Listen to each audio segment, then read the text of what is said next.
Kami mempersembahkan renungan Santapan Rohani, terjemahan dari renungan Our Daily Bread.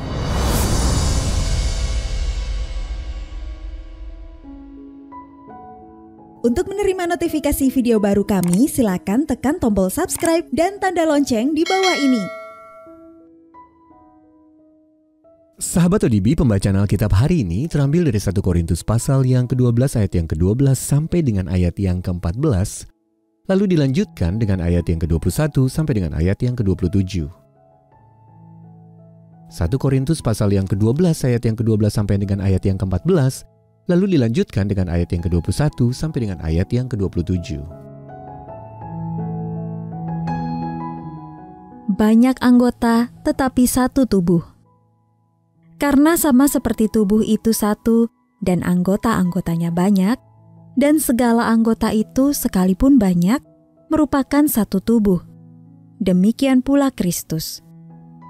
Sebab dalam satu roh kita semua, baik orang Yahudi maupun orang Yunani, baik budak maupun orang merdeka, telah dibaptis menjadi satu tubuh, dan kita semua diberi minum dari satu roh.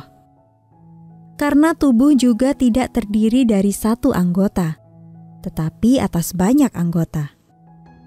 Jadi mata tidak dapat berkata kepada tangan, "Aku tidak membutuhkan engkau," dan kepala tidak dapat berkata kepada kaki, "Aku tidak membutuhkan engkau."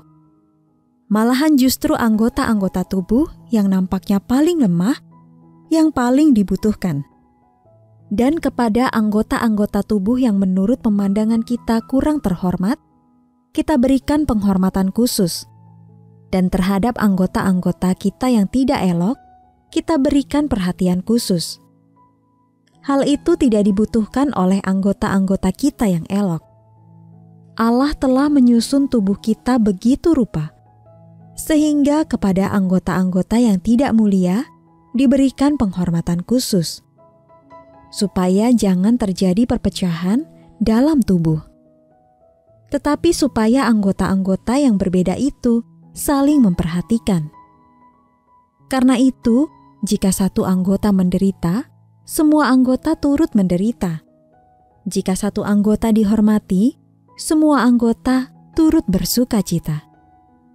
Kamu semua adalah tubuh Kristus, dan kamu masing-masing adalah anggotanya. Ayat mas renungan hari ini terambil dari 1 Korintus pasal yang ke-12 ayat yang ke-18. Allah telah memberikan kepada anggota suatu tempat pada tubuh seperti yang dikehendakinya. Renungan hari ini berjudul Berbeda Tetapi Satu di Dalam Kristus, ditulis oleh Monica LaRose.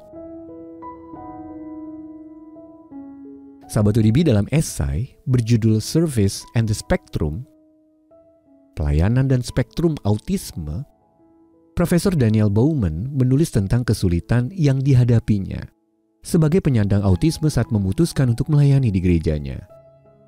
Ia menjelaskan, seorang autis harus mengerahkan usaha yang berbeda dan baru setiap kali dengan mempertimbangkan kapasitas mental, emosional, dan fisik, kebutuhan untuk menyendiri atau memulihkan kekuatan, masukan sensorik, dan tingkat kenyamanan. Waktu dalam satu hari, apakah kemampuan kami dihargai dan kebutuhan kami diakomodasi daripada tidak dihiraukan karena dianggap berkekurangan dan masih banyak hal lain. Bowman berkata bahwa bagi banyak orang, keputusan seperti itu akan membuat mereka menyesuaikan kapasitas dan waktu mereka, tetapi tidak menyebabkan mereka mundur. Sebaliknya, semua pertimbangan tadi justru bisa melumpuhkan saya. Bowman percaya bahwa visi kebersamaan yang dideskripsikan Paulus dalam 1 Korintus pasal 12 dapat menjadi solusi mujarab bagi masalah tadi. Dalam ayat yang keempat sampai dengan ayat yang ke-6, Paulus menjelaskan bagaimana Allah telah menganugerahkan karunia unik kepada setiap umatnya untuk kepentingan bersama. Masing-masing dari kita adalah anggota tubuh Kristus yang paling dibutuhkan. Ketika gereja dapat memahami pembentukan dan karunia unik yang dianugerahkan Allah kepada setiap anggotanya, alih-alih memaksa semua orang untuk membantu dengan cara yang sama, gereja dapat mendukung anggota-anggotanya untuk melayani dengan cara-cara yang sesuai dengan karunia mereka. Sehingga dengan demikian setiap orang dapat menemukan pertumbuhan dan keutuhan, serta merasa aman dalam peran kita masing-masing yang bernilai dalam tubuh Kristus. Sahabat ODB, bagaimana Anda telah diberkati oleh karunia-karunia unik yang dimiliki orang lain?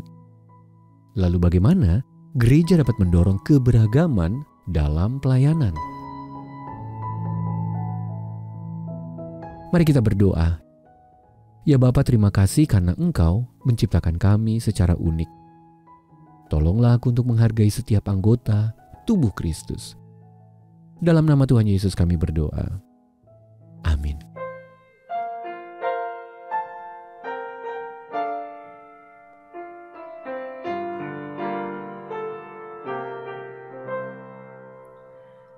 Di